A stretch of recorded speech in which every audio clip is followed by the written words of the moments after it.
So my mom used to say she knew there was something wrong with me since I was 2, right? And she said I was very strong-willed, because we talked about it this morning, and she's like, you know, I didn't mean it like that when I said it. She was like, you were just so strong-willed, and I knew you were going to be hard to parent. And I was like, yeah, but you never said that. You used to say, I knew something was wrong with you since the time you were 2. Right. And I guess along with the things going back and forth between my parents, I mean, my grandparents used to talk bad about both my parents also. So I just didn't feel accepted anywhere. Yeah. Let's be honest about recovery. The rewards, the challenges. Let's talk about our failures. We are flawed people, after all. Let's challenge the stigmas that weigh us down. Because while most of us are looked at, few of us are seen. Let's talk about addiction. And how Christ overcomes our weaknesses. Because we are loved. Because we are loved. Because loved. we are loved. We are loved. We are Because loved. we are loved.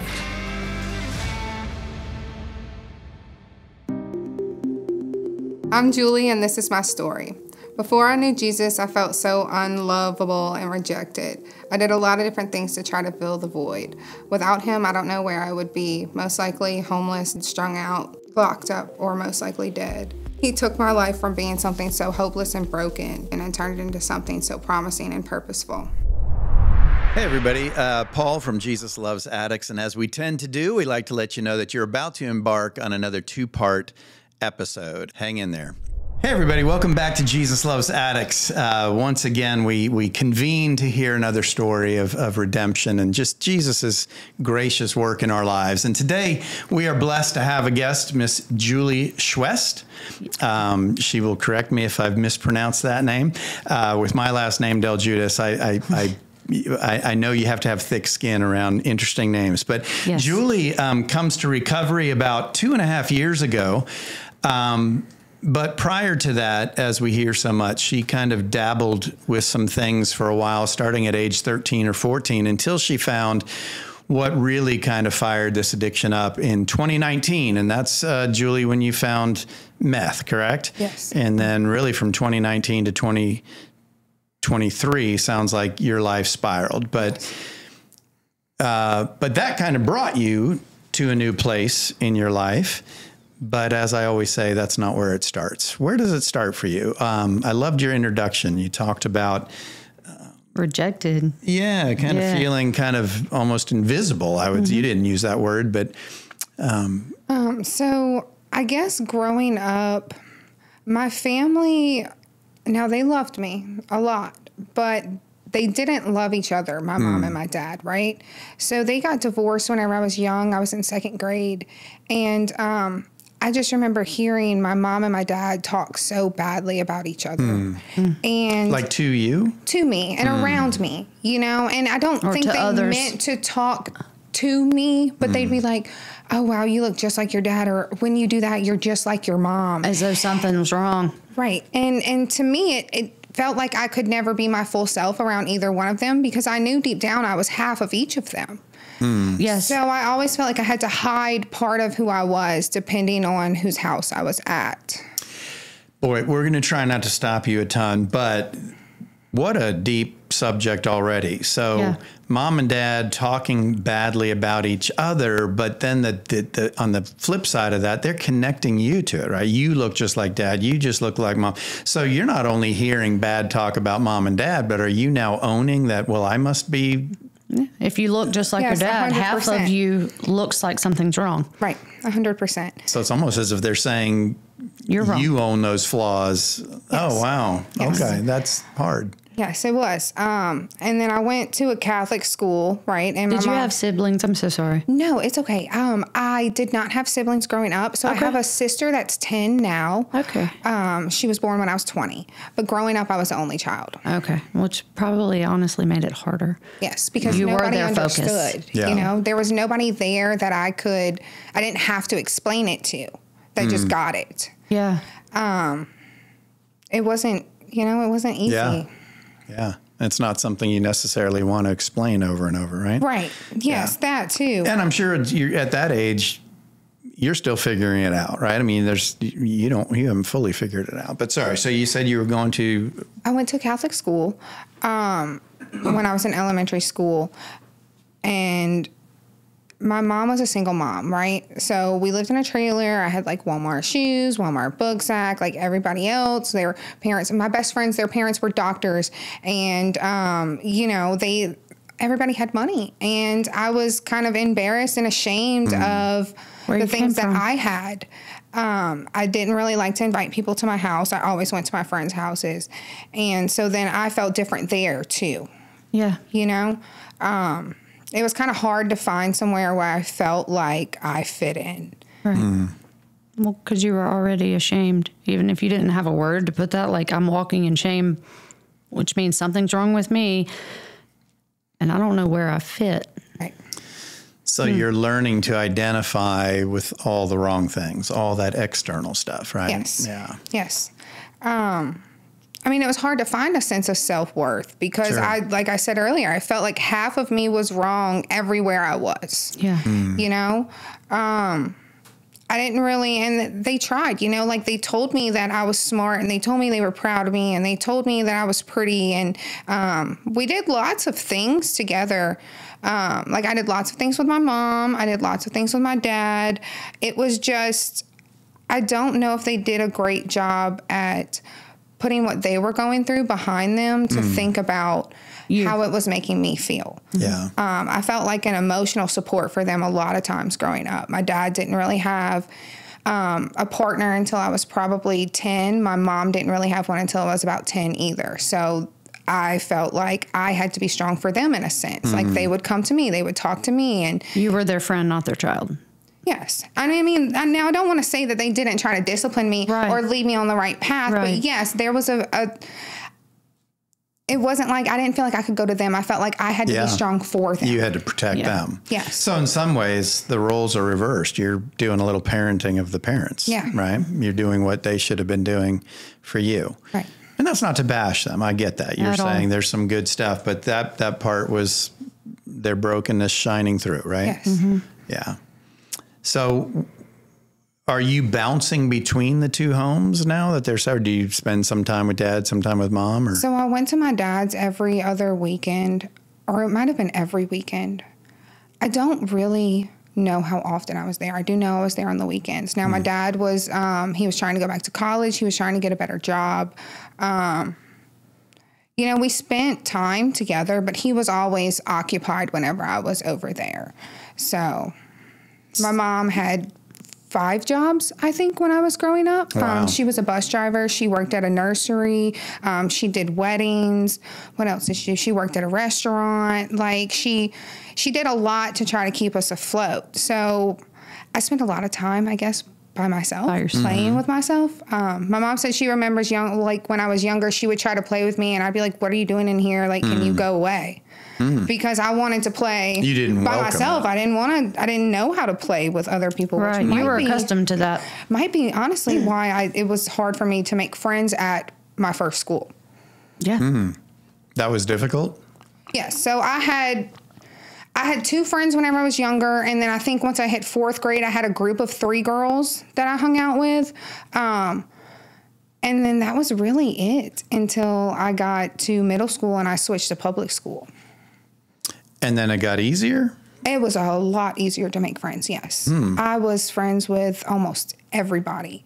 That's interesting. And yes. So I felt like I could be more of myself there. I knew whenever I switched schools, okay, nobody knows who I am. There's no preconceived idea of who I am, right? Or where you come from. Or where I come from. So exactly. Was that more a product? That's interesting that you say that. Was that more a product of your own self-awareness, like your own shame at this old school, like everybody knows me, they know where I'm coming from, right? Almost like maybe a slightly untrue perception of yourself that kept you kind of bottled up. And then you felt the freedom when you walked into public school because you, hopefully this isn't, but in that moment you understand that nobody knew you, but it may have been a little bit more of a burden that you were putting on yourself at the old school. Does that make sense? Yes, 100%. Yeah. I think that it very well could have been. I think also going to the public school, when you were so much aware that y'all had less than the people you were around, going to a public school in a child's mind levels the playing field. Right.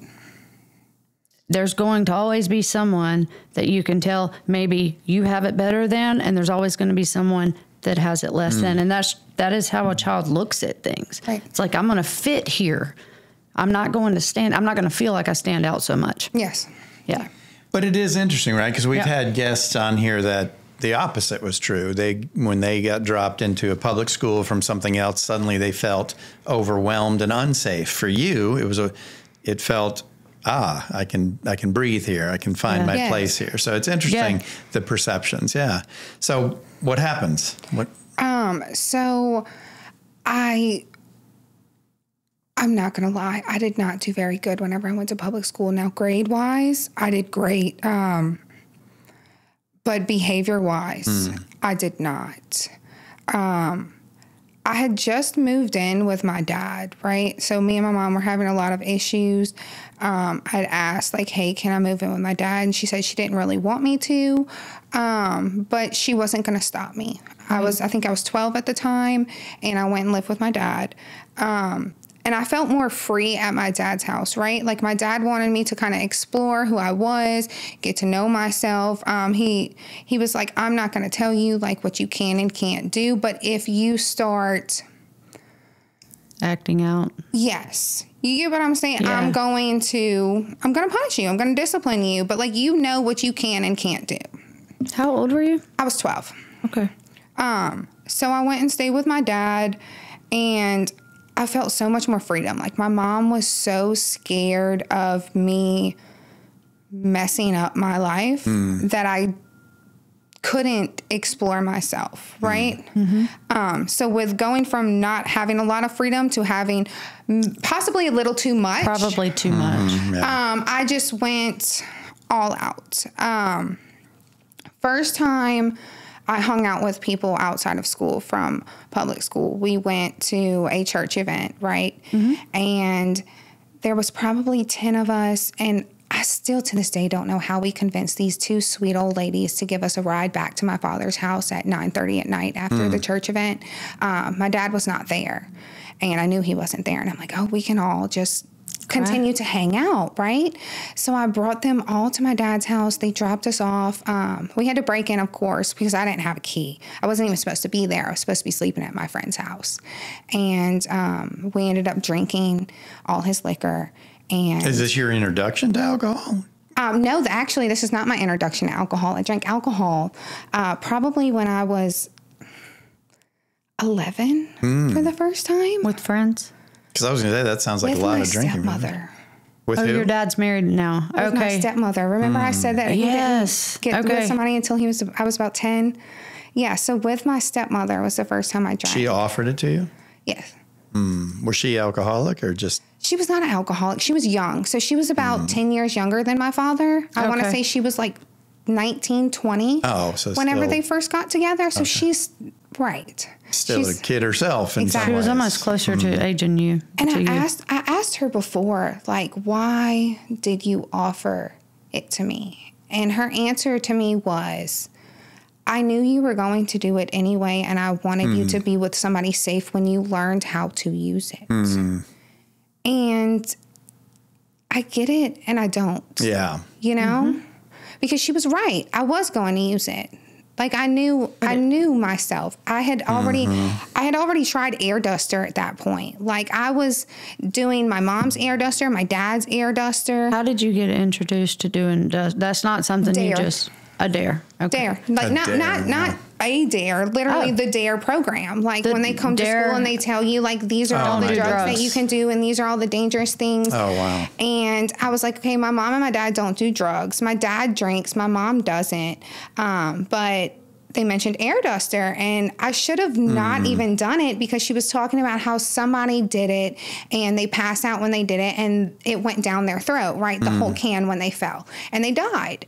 And I was like, oh, well, you know, I think I have access to that. I want to try it. I want to try it. So that was the first drug I ever did. Wow. Did you try it with anyone? No. So did you tell anyone that you did it? I told my best friend at the time. Asked her if she wanted to try it. She was like, absolutely not. But she, she didn't stop me. I don't think she could have anyway if she tried. I was very strong-willed. Was that something you immediately liked? Or immediately. Okay. Yes, I did. Like I said, I did my mom's air duster, my dad's air duster. I went to Walmart often? Yeah. Did their air duster.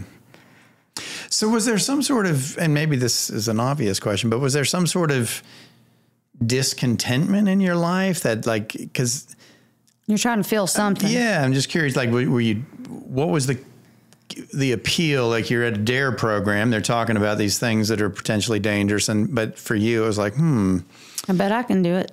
I think it was just so my mom used to say she knew there was something wrong with me since I was 2, right? And she said I was very strong-willed, because we talked about it this morning, and she's like, I didn't mean it like that when I said it. She was like, you were just so strong-willed, and I knew you were going to be hard to parent. And I was like, yeah, but you never said that. You used to say, I knew something was wrong with you since the time you were 2. Right. And I guess along with the things going back and forth between my parents, my grandparents used to talk bad about both my parents also. So I just didn't feel accepted anywhere. Yeah. So why not? Why not? Yeah. And so you're 11 when you try that. Yes. Or maybe just prior, because 11, you try alcohol with your stepmom. Now, from that moment on, is there periodic sippings? Like, do you sip alcohol from that point on periodically at home? Yes. Okay. So then by the time this event happens that you're talking about with your friends, where you guys clear out the liquor cabinets, yes, makes a little more sense. You're somewhat used to it. Okay. Yes. That was the first, real trouble I got in. With your dad? Yes, with my dad, definitely. What happens? He comes home and you guys are just... Well, I knew what time he was going to come home, so I was like, okay, everybody, my dad's going to be home in about an hour. We need to clean up.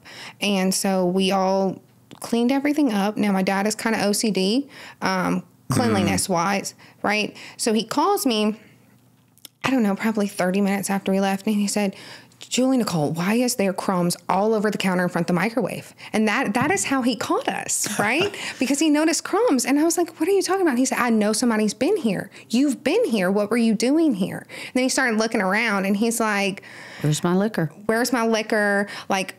Somebody took a pair of his silk boxers. He was like, where's my silk boxers? Where is this money that I had in the drawer? And I'm like, I don't even know what money he's talking about. But somebody did. Somebody took it. Yeah, there was about 10 of us there. Yeah. I don't know who had it or anything. And then he was like, how did you get in here? And I was like, we broke in. And then he looked at the door, and he was like, okay, come home right now. You're in serious trouble. So I went home, and he actually put me in the car and drove me to the police station. He was like, you were going to tell them who broke into the house. And I was like, no, absolutely not. I'm not. Because to me and these people were not doing the best of things, but it was the first place where I felt welcome. I met these people. They liked me so much. They wanted to come back to my house. Yeah. And they might not have liked me for the right reasons. I don't know why they liked me, but I felt welcome. Yeah. So you felt seen. Right. I am not about to turn these people in to get in trouble. So I sat there while the cops tried to get it out of me, and he was finally like, come on, let's go home. So we went home, and in anger that he had, he told me that I would be grounded until I was 18.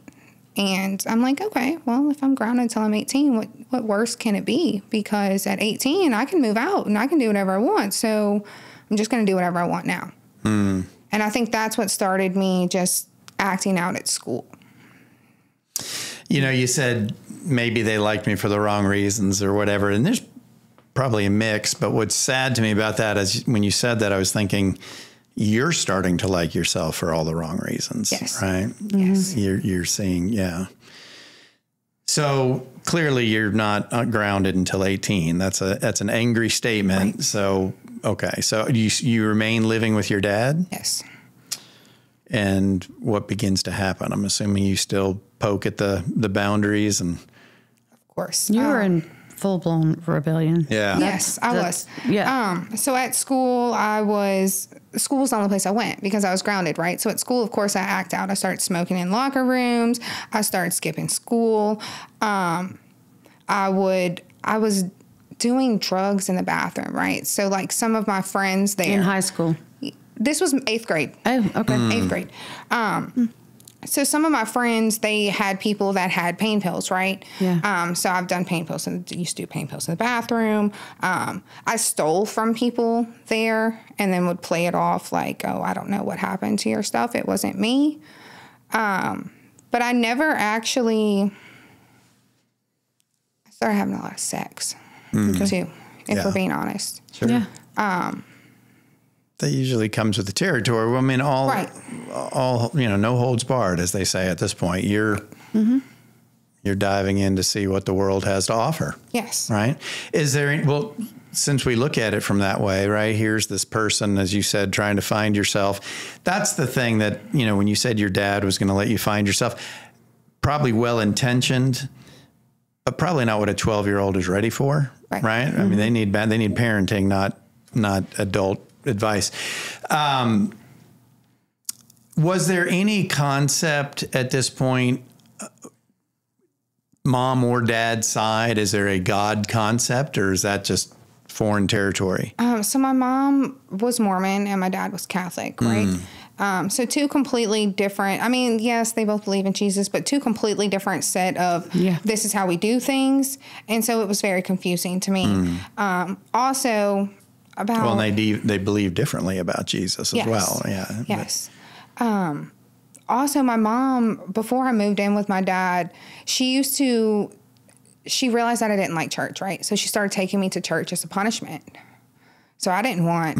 I was not any part of it. No. Well, what a horrible association, right? Church punishment, yeah. And I mean, I guess she assumed like maybe if I bring her, she'll hear something and it'll, but she knew I didn't like it, and she said that nothing else worked. So I'll just make her go here. I'll just make her go to church as a punishment. So yes, I wanted nothing.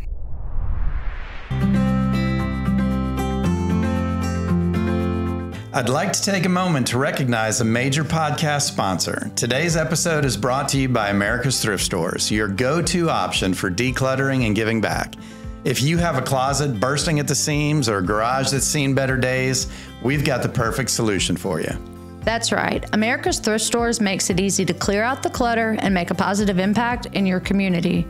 Whether you're cleaning out your wardrobe, downsizing your living space, or just looking to give back, America's Thrift Stores has you covered. And here's the best part. You've got options.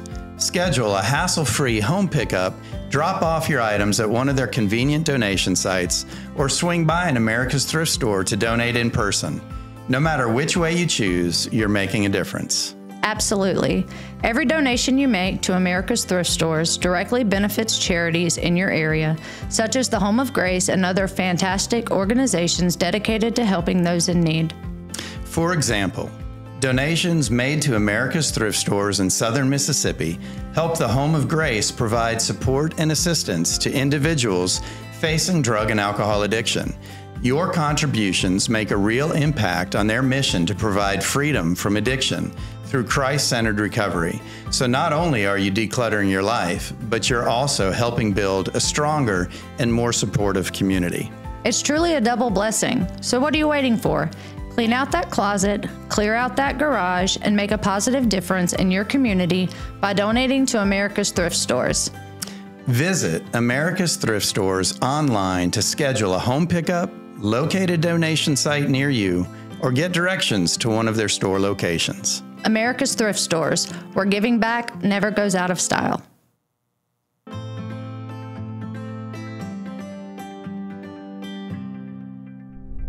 If I were to ask, when you were saying that, you just went all in, started acting out at school, what do you think the motivation for that was? As in, I don't care, I'm going to make them see me, or more like that, I dare you, what are you going to really do if I'm going to be gone? Like you said, you knew you'd be out anyway at 18. Right. You're 12, 13, 14 years old. Where do you think?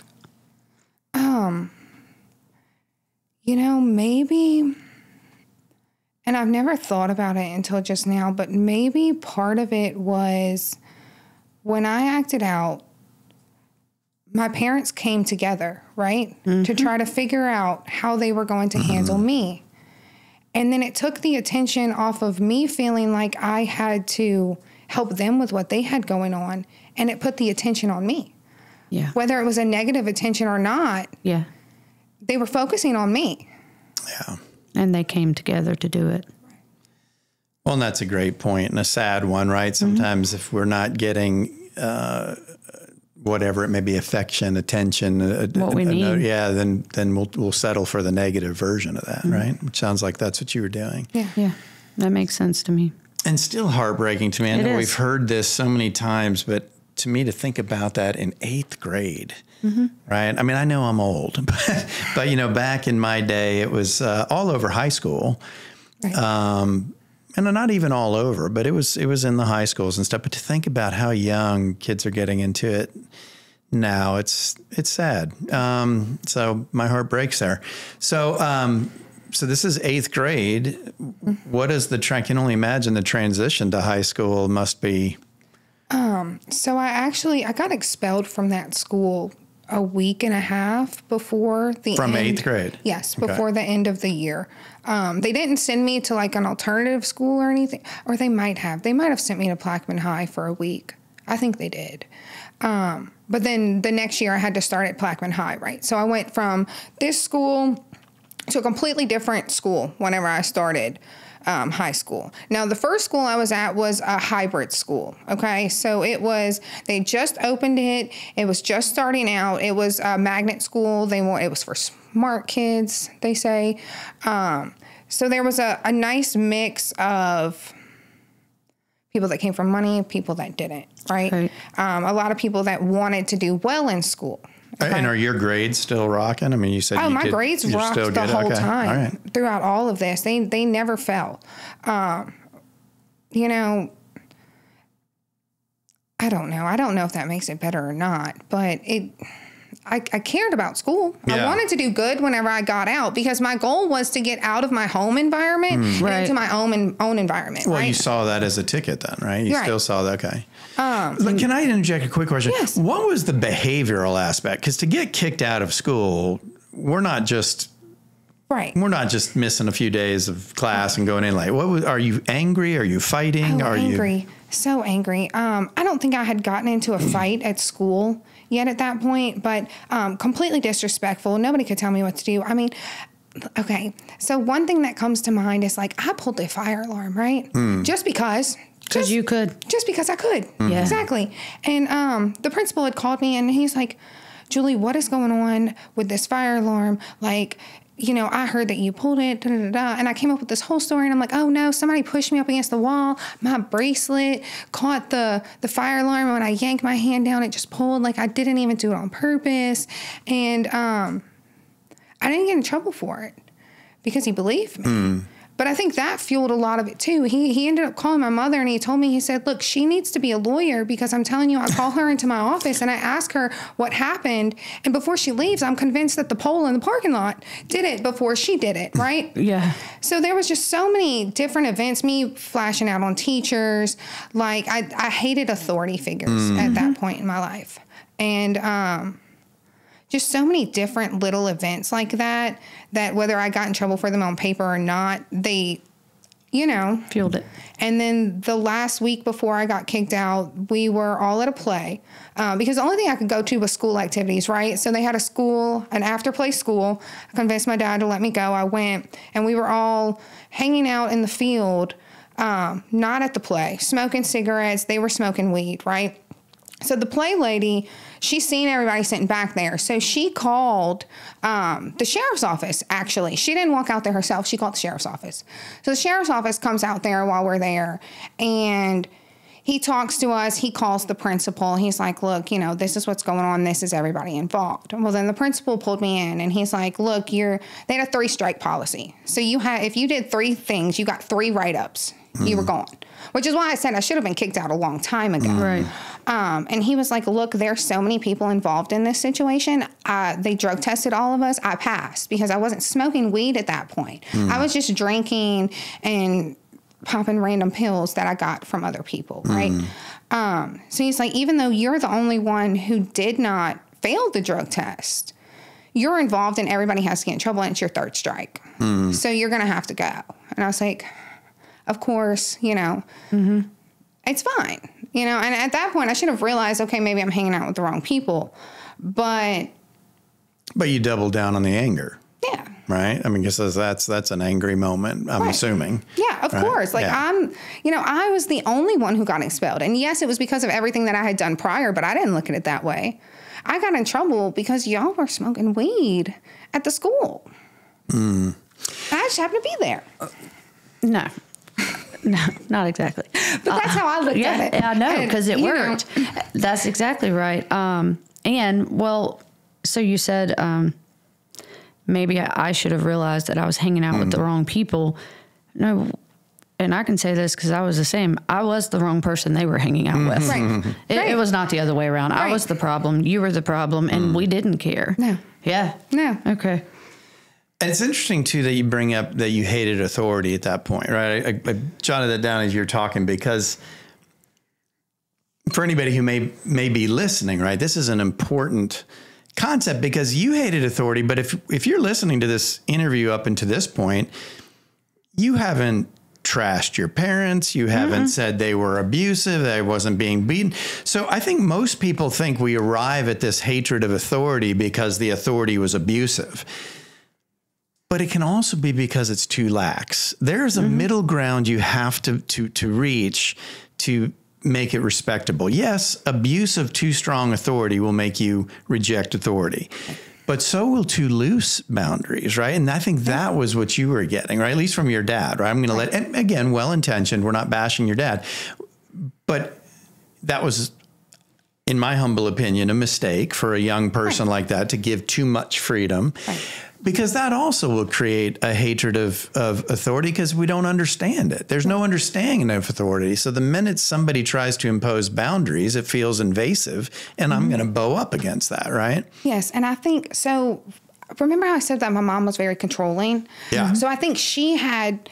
So you had both aspects. This whole one side of things, right? And then he was very lax because he was trying to be the opposite because he didn't like my mom. So he didn't want to be like my mom. So anything my mom did, my dad literally did the exact opposite. Right. And I think another part of the hatred from authority came because when somebody tried to impose or tell me what to do, it reminded me of my mother. And she was the more strict side that you were reacting. It was both. Yeah. You know, it was both because now I have this freedom. I don't have anybody telling me what to do at home. How dare you try to tell me what to do? You're not even my parent. Yeah. And the perfect storm. Yes. And I had finally gotten away from my mother. I wasn't about to take it from anybody else. Somebody else. How in the world, just out of curiosity, with all this anger and this behavior, how in the world are you maintaining your grades? I'm just curious. You know, I was just smart. Just naturally, and I don't want to say it like that because I feel like it sounds conceited in a sense. You didn't have to study. I didn't have to study. I paid attention a little bit in class and I would just pick it up. Okay. Well, it also sounds like you didn't lose sight of the end goal was to get out at 18 and you had enough sense to know if I want that to happen, this part has to stay on. Right. Or then what? Right. And I got reminded of that a lot in my home life too because my aunt and my uncle, they were both like, look, this is going to be your life until you get out of their house. It doesn't matter which one of your parents' house you go to. It's going to be like this. And the only hope that you have is to get out, turn 18, do what you're supposed to do. And then you can have your own life. You can make your own choices. No one's going to tell you what to do. Right. So that was constantly ringing in my head. Like, okay, it is going to be like, there's no hope for it. There's no hope for my home life. It is going to be like this until I turn 18. So that was just always the end goal. I'm going to get good grades. I'm going to go to college. I'm going to make enough money to where I'm not 25 living at home, you know? Yeah. Okay. So brief stint in this alternative school, kind of in the transition to high school. Yeah. Yes. That's where we are. So then I went to public high school, completely public, not magnet school, just regular old public high school. And I ran into some people there that I knew from the Catholic school, right? Mm-hmm. So they had also switched. And I didn't know it at the time, but they were smoking weed and all that, right? So they invited me over. They were like, hey, we're having a birthday party. Like, you want to come over? And I'm like, yeah, of course, because these are it's somebody I know. It's not foreign, of course. So I went over there, they're all smoking in a tent in the backyard for his birthday party. And I'm like, okay, this is kind of neat. Like, this is different, but this is definitely kind of neat, right? So participate in that. Granted, I had smoked weed before that point. I tried it that summer with my stepmom again. Wow. And looking back on it, though, I'm kind of grateful in a sense that she did do that, because I went to this party, right? Nothing but guys. There was probably 2 girls there, me and another girl. And the first time I smoked weed with her, I got so violently sick. I was laying on Waffle House bathroom floor throwing up for like an hour. And slept the whole night, like passed out, went to the car, passed out. She brought me home. And I know myself, and I know that if I would have went to that birthday party and they were smoking weed, I would have smoked it. And I don't know exactly what would have happened if I would have ended up how I did the first time I smoked at that party. Yeah. You know? My mind goes to this other part that we've kind of glazed over. You mentioned it. You said there was a lot of sex involved here. Yes. And did that also start in 8th grade? Yes. Okay. It started, the first time was actually at this event where me and the church people broke into my dad's house. Well, the church kids. I don't want to say the church people. Okay. So as this ramps up, right? I mean, really, it parallels. Does that become 2 questions? Does that become another addiction, right? Because we can certainly get addicted to that. And then 2, if we were to get super introspective about it, were you looking was this part of searching for approval? Was there something you got from that, or did it just continue? What was that doing to your self image? It did definitely turn into an addiction, right? And I know that it was a sense of approval, and I felt like, remember I said I felt very forgotten about, right? So it definitely was a sense of approval, because what I did in my own kind of twisted way was I suck out the virgins, right? Because I knew that for the rest of their life, they would remember me. They wouldn't forget you. So I slept with, I mean, I hate to say this on camera, but it is what it is. I probably slept with half the school, especially if you were a virgin. I was jumping on it, like, come over tonight, or I'll meet you here, or I'll meet you there, because I knew they would never forget me.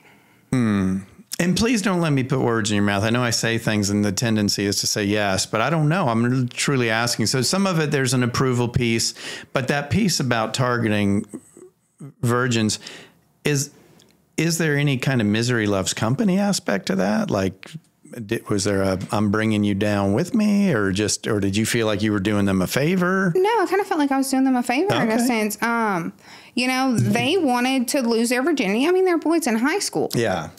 They want to lose their virginity, and it's not found like a way to be remembered and to matter. Right. Okay. It's not like I continuously hung out with them or was like, oh, we're going to be together now. And I literally would, okay, you want to sleep together? Come over, or let's meet here. I gotcha. Do it, and then.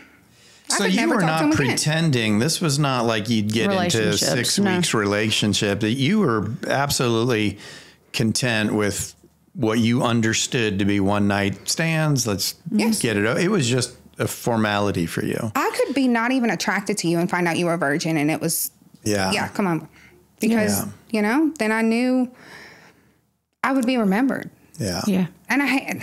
But it is your truth. My self-esteem was that low, though, at that point. Right. Looking back, you know that, but in that moment, no. And I doubt we've got plenty of people listening that are going to identify, and they may have just needed someone to say it. Right. But again, a very sad realization, right? Because this is, there is a sense of a void you're trying to fill. Right. with and that never in feeling enough. Yeah. Yeah. Well, that's the nature of addiction, right? It's one is too many, thousands never enough. Yeah. Okay. So, and I'm assuming both the drugs and the alcohol and the sex parallel through the entirety of the addiction. Is that fair to say? Yeah, for the most part. Do you have any relationships that last back here? Do you ever have a boyfriend, or is it just... So when I turned 16, I met a guy. My dad actually got mad at me for painting in the kitchen, and I got paint on the counter, right? And he came in, and he was like flashing out about it, and I don't remember if he told me to leave or if I just called my best friend at the time. And she picked me up and she was like, look, I know somebody's house we can stay at. So I went out there and we stayed there, and it was a guy friend of hers, and we ended up hitting it off, and I stayed out there the whole summer. Like, I told my dad. Didn't go home. I just didn't go home. I told my dad, I was like, hey, I'm with Taylor, which I was, you know. We were just at his house all summer. And then school started back up, and I was like, okay, I'm going back home. And I went back home, and there was no questions? No questions about where I was or what I was doing? Yeah. I mean, they check in. Hey, are you okay? So you're telling that story on the heels of the question of, was there a boyfriend? Was that are you considering that?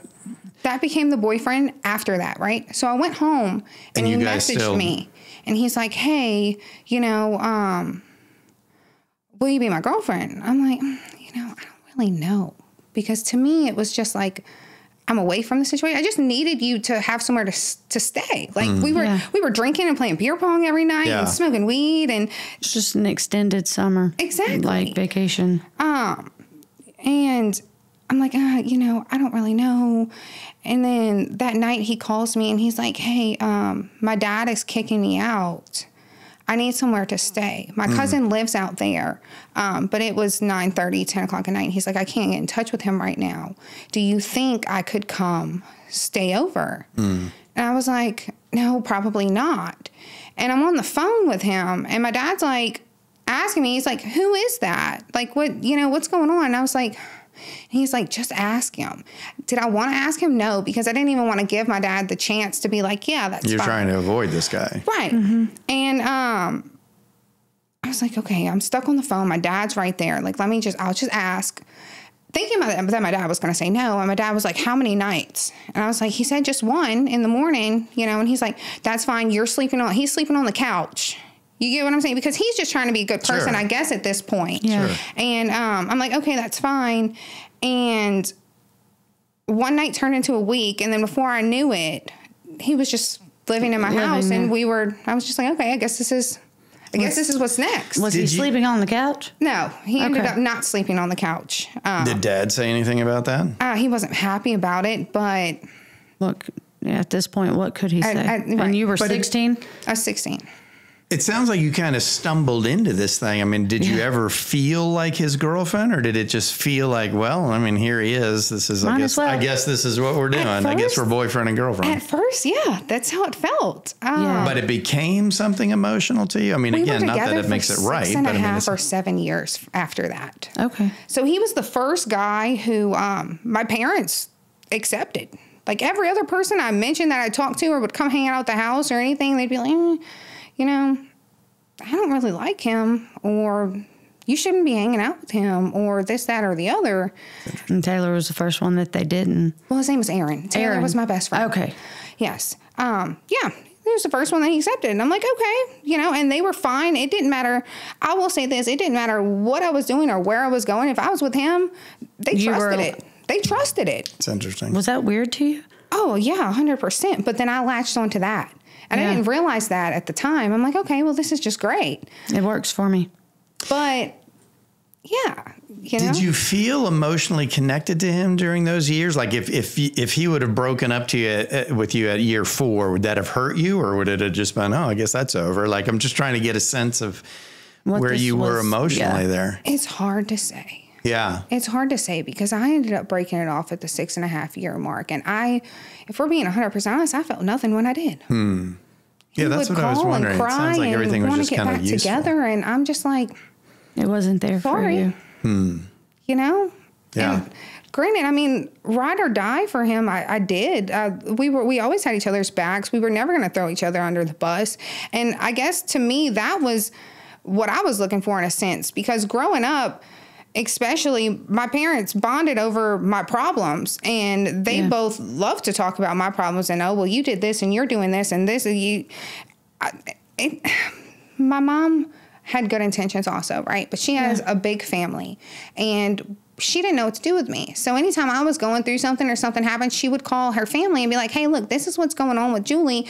I need some help. So then every time I went to family function, I felt like everybody was looking at me crazy. And I'm just like, I just don't have anybody who is going to have my back, who's going to trust me and just be there for me. I can have a safe space. And he was that. I could talk to him about anything. It never went anywhere. But that's it's more of a partnership than a relationship. Right. Yeah, it's almost like a business arrangement, right? Yeah. This is a purposeful union here. Right. That's on your serving. part. Yes. But it was definitely more than that on his part. Yes. And look, it's funny that you say it as a business relationship, because we had started selling a lot of marijuana together. And it was my idea, and I came up with the prices. I figured out how we were going to sell it. I'm like, look, this is how we're going to do it. And I was able to do that because I had him, because I knew if I was a female selling drugs, you would be used. I would be taken advantage of, but I had the smarts about it, right? Mm-hmm. So then I was able to use him. Before we go any further, let's take a minute to address the man or the woman listening to today's episode and wishing for a better life. Or maybe addiction has completely overtaken a family member or a friend. You are not alone. As you may know, the Jesus Loves Addicts podcast is produced by the Home of Grace, a Christ-centered addiction recovery program in South Mississippi with over 60 years of experience. The Home of Grace has residential programs ranging from 30 days to 12 months. With 2 separate campuses for men and women, they are fully staffed with caring individuals who want nothing more than to guide you to a life of recovery. Services include individual and group counseling, marriage and family counseling, classes, workshops, GED, and workforce training, all grounded in biblical principles. And because of donations from the community, the cost of the program is incredibly affordable. Thousands of alumni from across the country can tell you there is no other program in the world quite like the Home of Grace. If you want to start a new path to recovery, don't wait. Speak with an admission specialist today. Visit homeofgrace.org or call 833-55-GRACE to talk with someone. That's 833-55-GRACE. Call the Home of Grace today.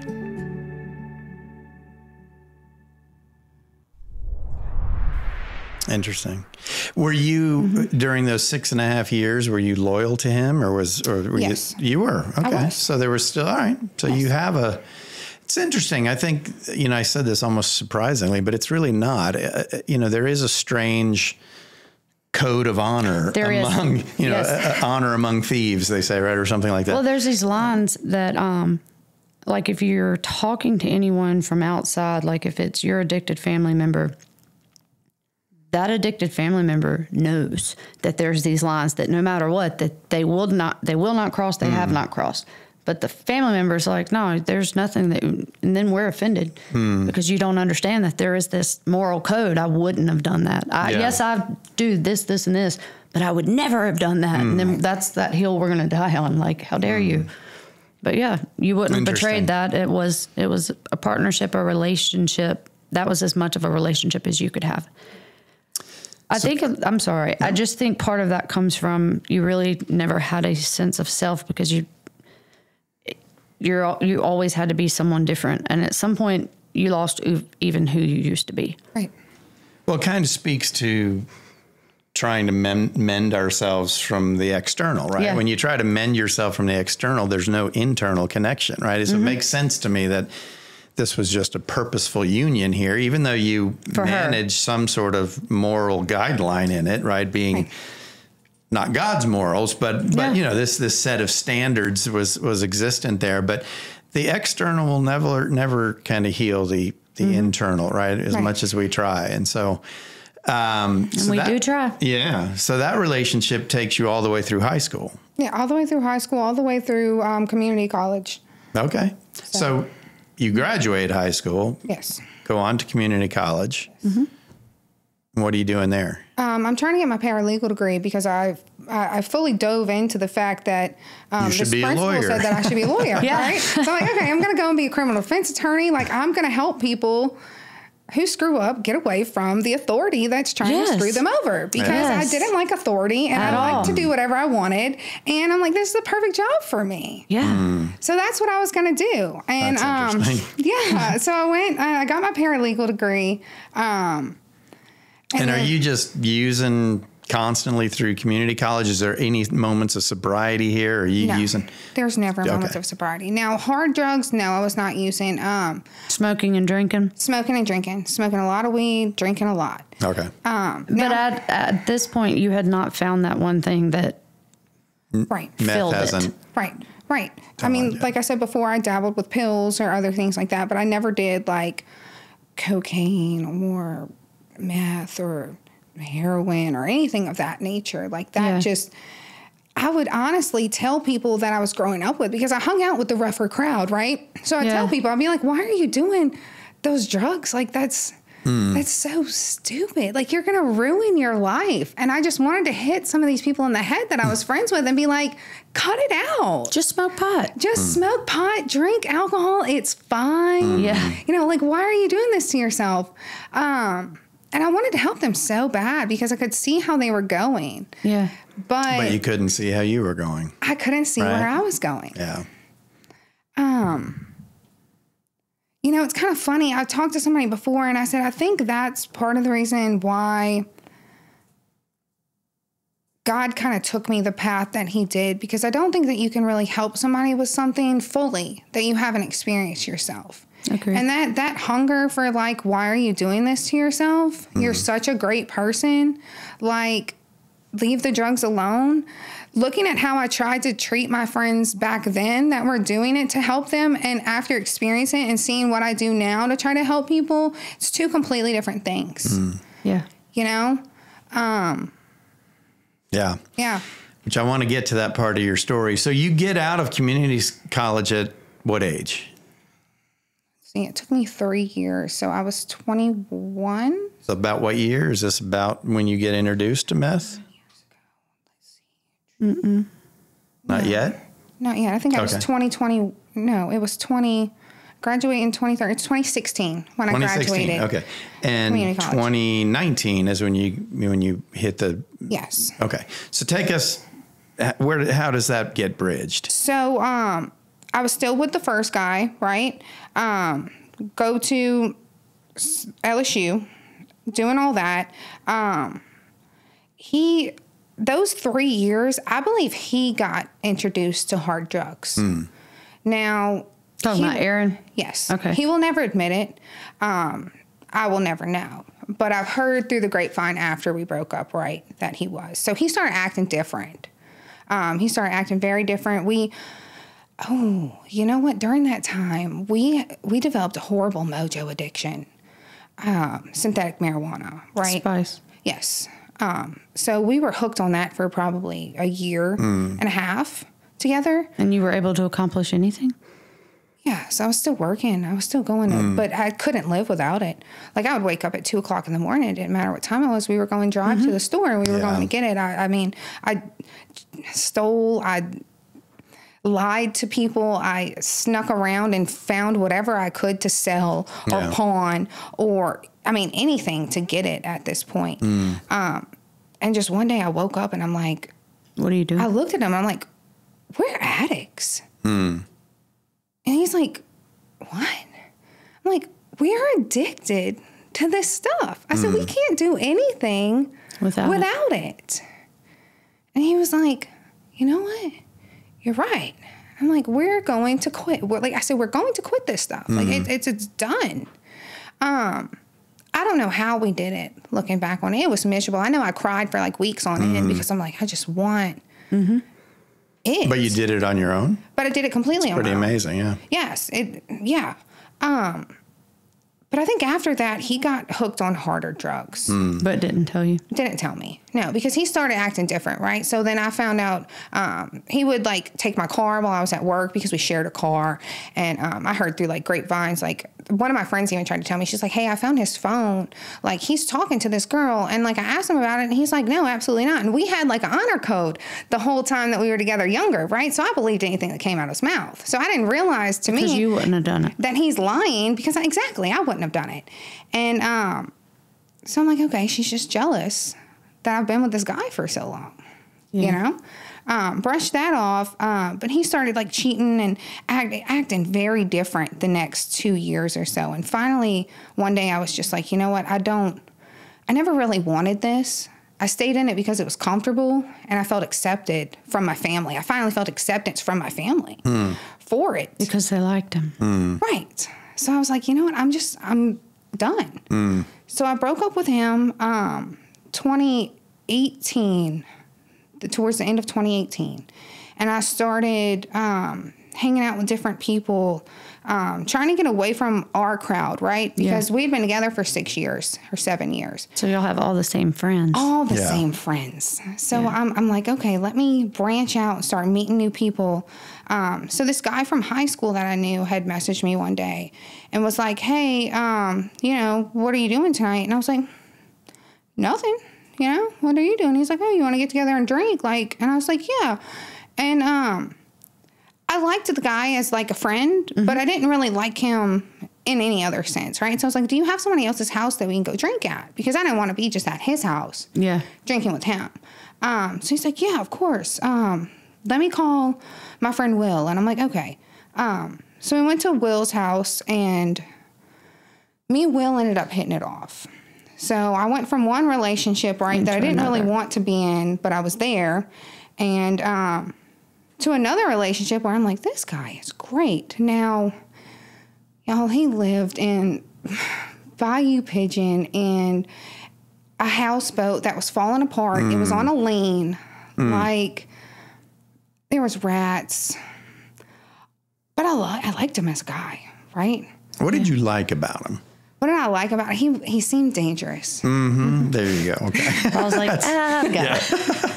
Like, you know, we started talking, and I'm like, completely different feeling from the first one, right? Like, the first one was just like, you know, Here we are. yeah, you're just here, you know? And this one, I'm like, okay, You wanted him. I want to know more about you. I want to know every single thing about you. And I would start talking to him about, like, my life and different things. And he's like, you know, I get it. And I'm like, oh, I'm understood. You know, and we had fun. We drank. We went fishing. We all kind of things. His crowd was completely different than my crowd, right? Not in a good way either. Yeah. And you know, you're being drawn into the familiarity of your past, right? Right. It felt familiar to you. Yeah. And I always talk about this, right? We often, we convert that in our mind. We convert familiarity to comfort. We say, oh, I'm comfortable here. Right. But it's not comfortable. It's just familiar, and it gets converted that way in my head, right? Because you talked about growing up in a trailer park. Not that there's anything wrong with trailer parks, but there are good and bad ones. I mean, there are some that are just a shambles. It sounds like you had bad experiences and were familiar with kind of some chaos. And so here you are, you meet this guy who has, you know, falling apart living quarters. There's there's this familiarity here that, right. that's when I really started trying different things. He was introducing you to him? Yes and no. Okay. So him and the group of friends? He had drugs that he deemed safe, right? Acid, cocaine. And you had not, up until this point, tried cocaine? No. Still? Okay. Did not try cocaine yet. Xanax, safe, you know? Then he had drugs that he considered unsafe. Heroin, meth, right? So I started trying all these other drugs, and I would try them. I'm like, you know, these are not that bad. Like, what was I doing telling these other people not to do these drugs? these are great. Like, this is just a whole government conspiracy. You were on brain acid. is opened up. And mushrooms. Right. The man is holding me down, right? There's that authority thing, yeah. So I started experimenting with all that, right?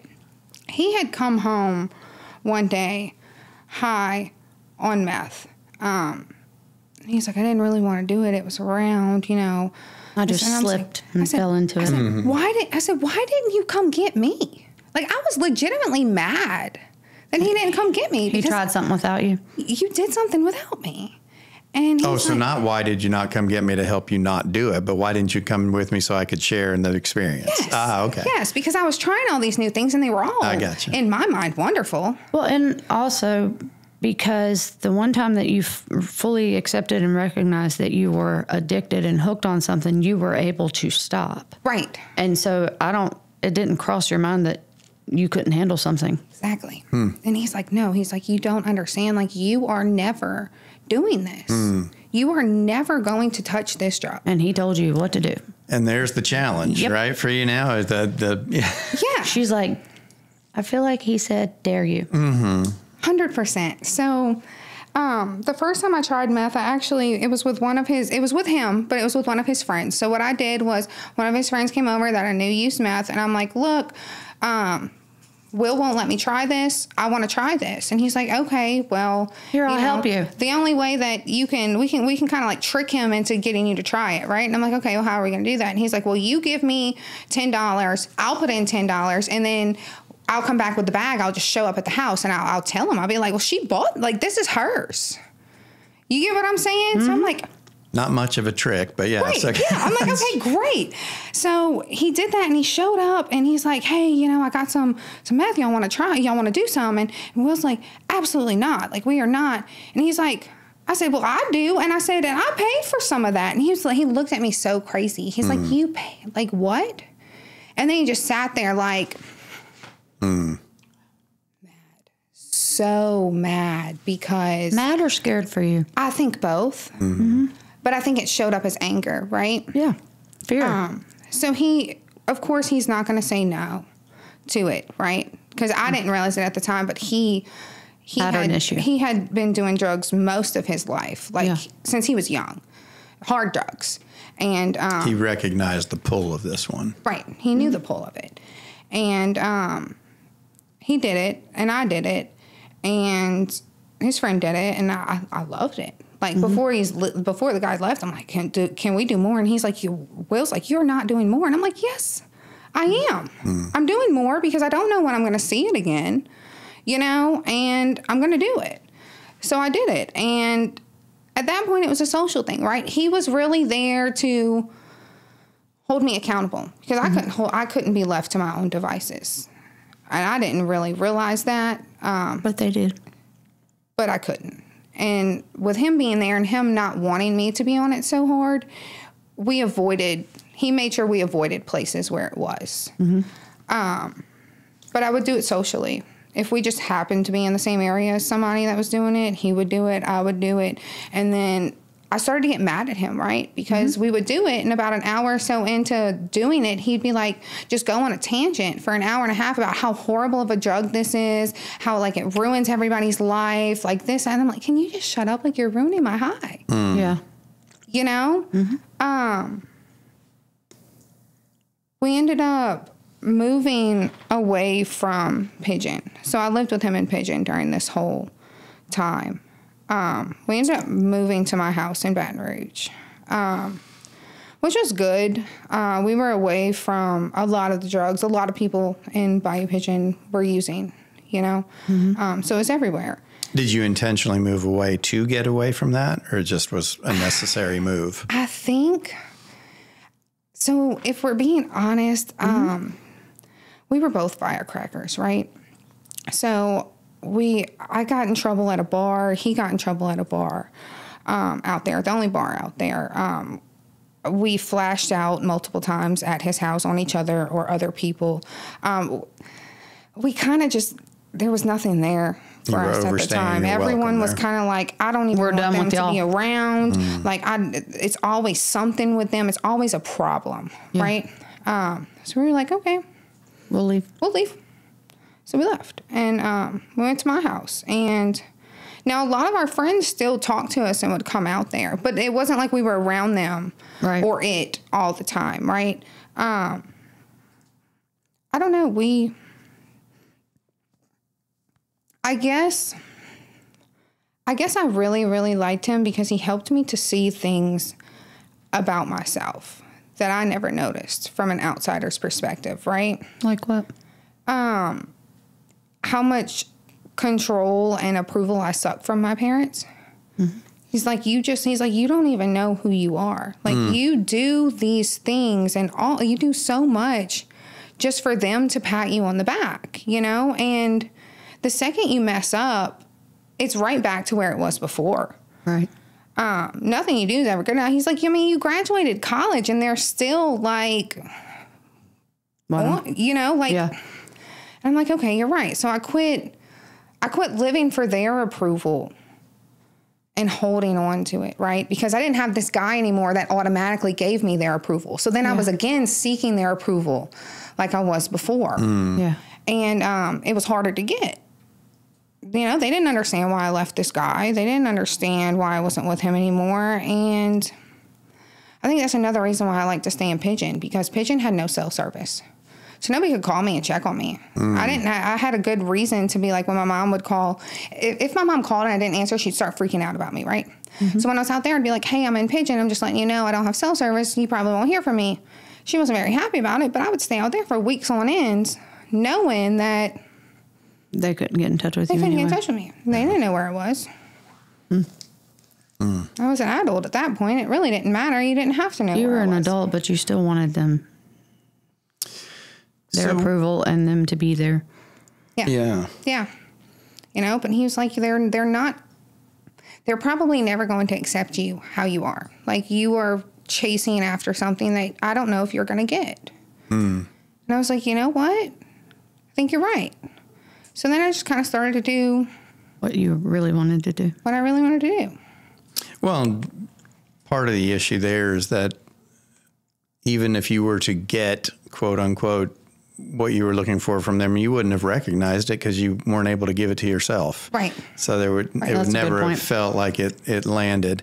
So are you working at this point? Like, is there what's... I got fired from my job. Okay. So I was working at a pharmacy. I was a cashier. I checked in the drugs. I priced things. And I kind of just started slacking off on showing up and being on time. And you just stopped going to work? Yeah. Never stole drugs from anything like that? Drugs. Just that one? I was scared of jail at that point, so I did not. So meth is on the scene now, and that's where you say things... Yeah. Like really kind of took off.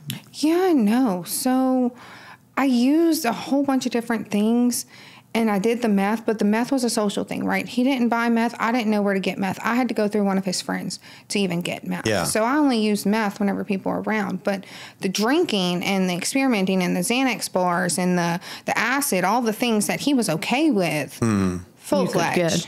Yeah. You know, I didn't quit taking Xanax bars until... the first time that I went to jail, because I took a Xanax bar and drank on it, and I woke up the next morning in East Baton Rouge Parish Prison and had no earthly idea where I was. Hey everybody, so that was part one. We're glad you've been tuned in. Please leave us a comment. Again, you can leave it on whatever platform you're listening to this podcast on, or you can hop on over to JesusLovesAddicts.com and leave us comments there. And we'd love to hear your story.